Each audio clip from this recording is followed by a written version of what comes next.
ভিডিওটা স্কিপ করার আগে একটা কথা শুনে যাও। হয়তো আজকের পর আর কোনোদিন এই মানুষগুলোর কাজকে ছোট করে দেখবে না। So hi guys, welcome back to my mini blog. সকাল সকাল কাজ থাকায় বেরিয়ে পড়েছিলাম। আর আজকে লোকেশন ছিল আমার আমতার নতুন ভাটা।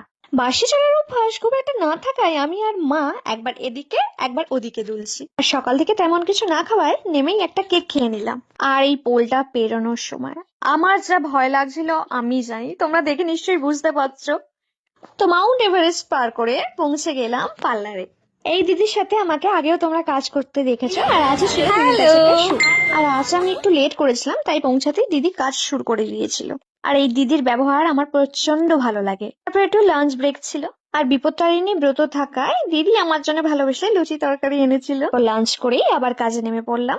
আর মেকআপ আর্টিস্টের সাথে যদি মডেলের দিদি বোনের সম্পর্ক হয়েছে, ব্যাপারটা দারুণ তাই না? আর এই ছিল আমার ফাইনাল লুক। কেমন লাগলো অবশ্যই কমেন্ট করে জানিও, আমার তো দারুণ লেগেছে। আর দিদির হাতের কাজ তো ভীষণই সুন্দর। তোমরাও নিজেদের স্পেশাল দিনে অবশ্যই দিদিকে বুক করতে পারো নিঃসন্দেহে। তারপর কাজ শেষ করে বাড়ির পথে বেরিয়ে পড়লাম, আর একটা দারুণ রিফ্রেশিং ড্রিঙ্ক খেয়ে নিলাম। আর হ্যাঁ, শুরুতেই যেটা বলেছিলাম, অনেকে মেকআপ আর্টিস্ট প্রফেশনটাকে অনেক ছোট চোখে দেখে, কিন্তু সেই সমস্ত মানুষরা ভুলে যায় তাদের নিজেদের স্পেশাল দিনটাকে একটা মেকআপ আর্টিস্টই ফুটিয়ে তোলে। তাই কখনো কোনো কাজকে ছোট করে দেখা উচিত নয়। আর এই দিদির কাজ যদি ভালো লেগে থাকে তাহলে ওনার নাম্বার আমি ডেসক্রিপশনে দিয়ে দেবো, চাইলে তোমরা কন্ট্যাক্ট করে নিতে পারো। আজকের ভিডিওটা এই পর্যন্ত। ভিডিওটা ভালো লাগলে একটা লাইক, কমেন্ট এবং শেয়ার করে দিও। দেখা হবে নেক্সট ব্লগে। টাটা।